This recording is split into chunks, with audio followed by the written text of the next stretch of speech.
So I am worried about the Cavaliers now. To be fair, maybe it's confirmation bias. I was never a big believer in this team. But I've watched a lot of Cavs basketball recently, and I am not impressed at all. And of course, you're going to point to, well, when Darius Garland comes back, well, that's part of the problem. That's a part of the worry. Off-season surgery comes back, immediately re-aggravates it. That's something to be concerned about. He's injured often. So, of course, yes, they are missing an all-star point guard in Darius Garland. That's going to make a huge difference when he comes back. Max Strus isn't coming back for a while. And when you watch the Cavs, it's like these players just aren't that good, right? The players they are playing aren't that good. So there's three things that truly concern me about this team beyond the injury. One is the three-point shooting they had last year was likely not going to happen again, and that's what we're seeing so far this year. Last year, they shot a little above 38% as a team. Right now, they're shooting a little below 35%. But Lonzo replacing Ty Jerome, I think Lonzo has been very good. But Ty Jerome shot like, 44% from three, something crazy. Lonzo shooting 31, Dean Wade shooting 31. DeAndre Hunter, who I warned you guys, I don't think he's terrible or anything, but I feel like there's a very good chance that last year was the best year of DeAndre Hunter we will ever see. And especially without that other playmaker in Darius Garland, he looks pretty bad being asked to create for himself a little bit more. But last year, he shot 42% from three. So real quick, just to look at it, last year, Ty Jerome, 44%. Craig Porter Jr. only took one a game, but about 44%. DeAndre Hunter, 42%. Karis LeVert in his 38 games, 40%. George Niang, 40%. Max Strus, 38%. Isaac Okoro, 37%. A lot of these guys are no longer here, and even if they were here, they weren't going to have the same three-point shooting year they had last year. And that is a big difference. If DeAndre Hunter is a 36% three-point shooter, which he has been for majority of his career, and not a 42% three-point shooter, that is a huge difference. So that concerns me about the team. What also concerns me about the Cavaliers, and this might sound like, I don't know, a little dumb, but then you sit and think about it, and I think you will agree with what I'm saying. But the Cavaliers, they don't have any dogs on this team. Like Evan Mobley, not a dog, and we'll talk about Evan Mobley. Jared Allen, not a dog, really. Donovan Mitchell, maybe, I guess. Lonzo, maybe, I guess. But you look at, just look at OKC and Indiana, two finals teams of last year. Dogs up and down the roster. I would even say Tyrese Halliburton has some dog in him, right? But you look at Indiana, TJ McConnell, dog. Andrew Nembhard, dog. Aaron Nesmith, dog. Benedict Mathurin, dog. Like, these guys are dogs for real. OKC, Lou Dort, Ihart, Caruso, Cason Wallace, like dogs. Guys that are going to leave it all out there, guys that are not going to back down from the moment, guys that are willing to take it there. I'm not saying they have to be these tough guys and, these fighters, but just dogs in that way. You look at Cleveland and they don't have any of that energy. That's why Naquan Tomlin is standing out so much, because he brings them that energy. They got a bunch of quiet guys over there. And usually those teams do not win. They need energy. They need someone that's going to lift them up emotionally. They need someone that's not going to be punked. Not calling these guys punks, but you guys get what I'm saying. So what really happens is Donovan Mitchell carry us, or we're probably going to lose this game. There's no energy. There's no one else is lifting the team at all, whether vocally as a leader on the court, aggressiveness. As of right now, if Donovan Mitchell is not scoring 30, this team is probably going to lose, and that's a problem. There's no energy watching this team, especially from Evan Mobley, and that's the other one that concerns me. Evan Mobley. People thought the Cavaliers were going to be this juggernaut of a team because they are projecting Evan Mobley to be one of the best players in the NBA. And like I said, I've been watching a lot of Cavaliers basketball recently, and if you look at Evan Mobley's stats, they are fine. They're fine. They're actually very good for an all-star level basketball player. He's putting up 19 points, 8 boards, 4 assists, over a steal, a block and a half per game. But if you're watching these games, there's moments where you don't even notice Evan Mobley is on the court offensively.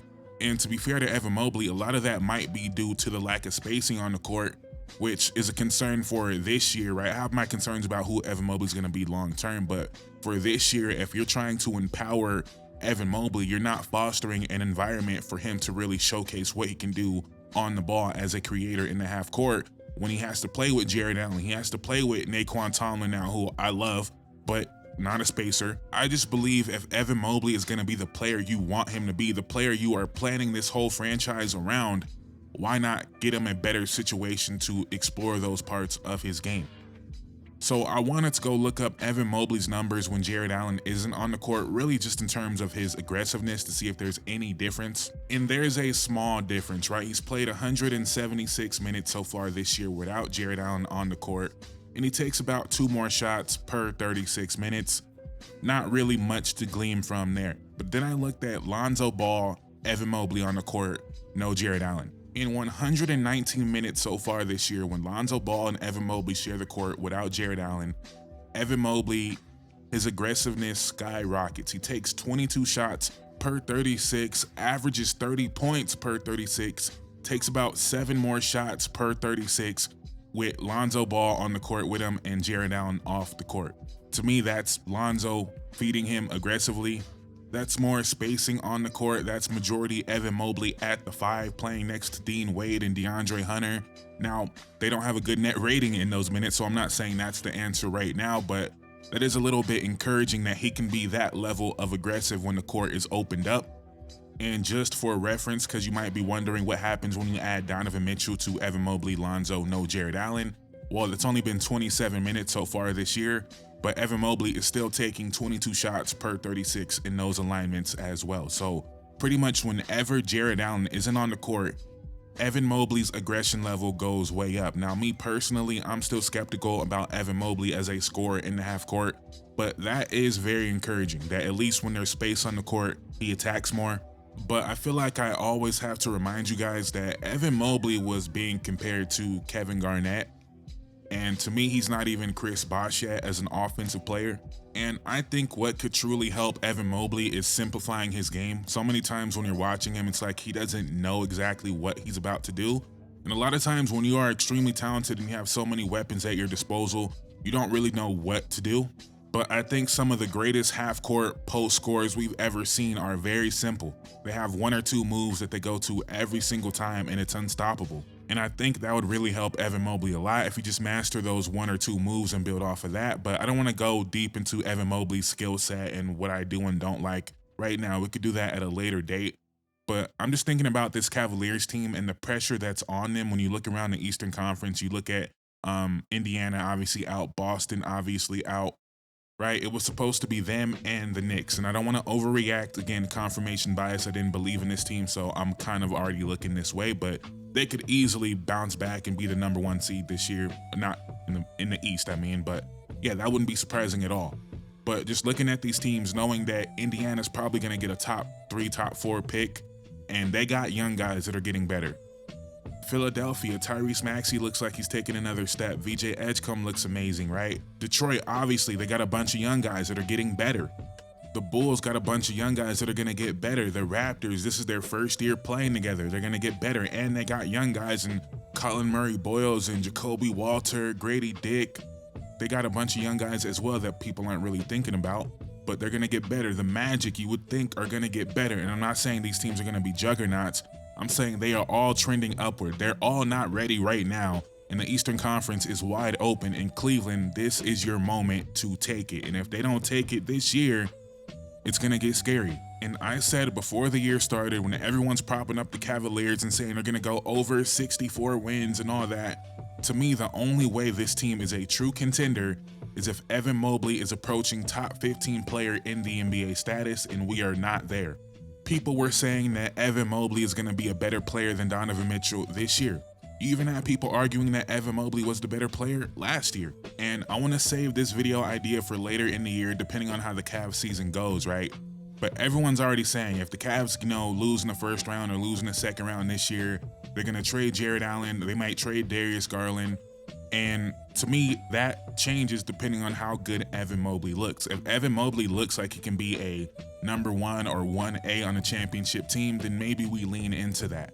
But if this is the Evan Mobley we're going to get all year, which is a very good player, all-star level player, all-defensive level player, first-team all-defense level player, an amazing basketball player, but if this is the Evan Mobley we're going to get, why am I going all in to build around Donovan Mitchell and Evan Mobley? Donovan Mitchell, who was going to be 30 years old. Now, 30 is not old. It's not old, but when you look at it, I've had this thought before. I'm not saying I'm right. I might be overthinking it.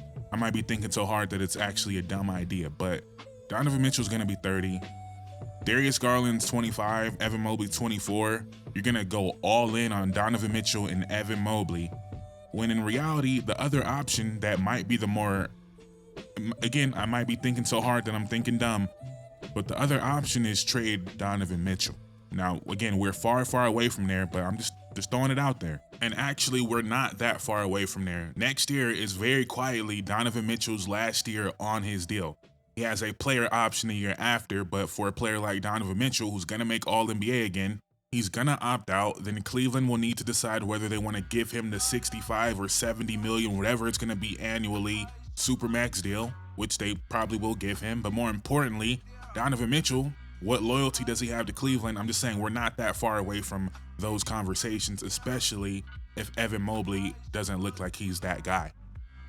I'm not even saying it's the right thing to do, but you're going to trade Darius Garland for what? That's going to take this team to the next level. You're going to trade Darius Garland for Naz Reid and DiVincenzo? Like, that's what we're going to do, and hope that Evan Mobley takes that next step?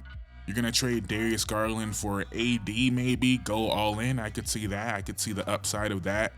I wouldn't do it, but I could see it. I don't know. I'm just throwing out the other side of it, right? The other side of it is you keep Darius Garland, who's only 25. You keep Evan Mobley, who's only 24.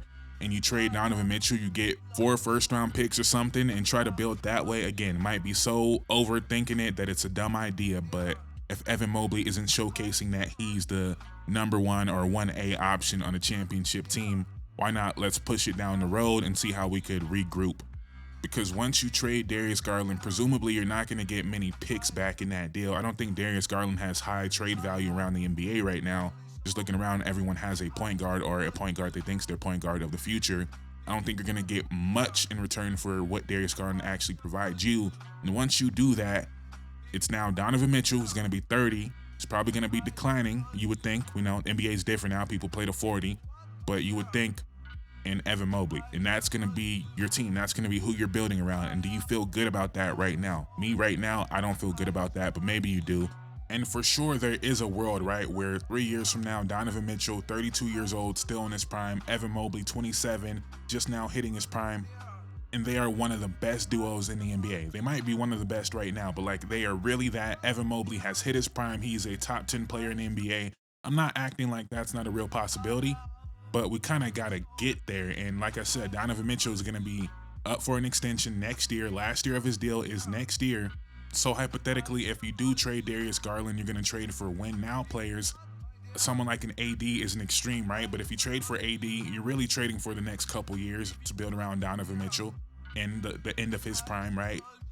Basically, what I'm saying is you really have to thread that needle to be able to build a championship team around prime Evan Mobley and prime Donovan Mitchell, when hopefully that aligns 3 years from now. And is Donovan Mitchell going to be content to wait for that? If they go home early again, and Donovan Mitchell balls out in the playoffs again, and Darius Garland gets hurt, or Evan Mobley isn't living up to his potential in the playoffs, whatever happens, if they disappoint again, is Donovan Mitchell going to wait around for prime Evan Mobley? I don't know. Let me know what you guys think in the comments down below. Please like, comment, subscribe. It would mean the world to me. Thank you guys so much for watching. I'm out. Peace.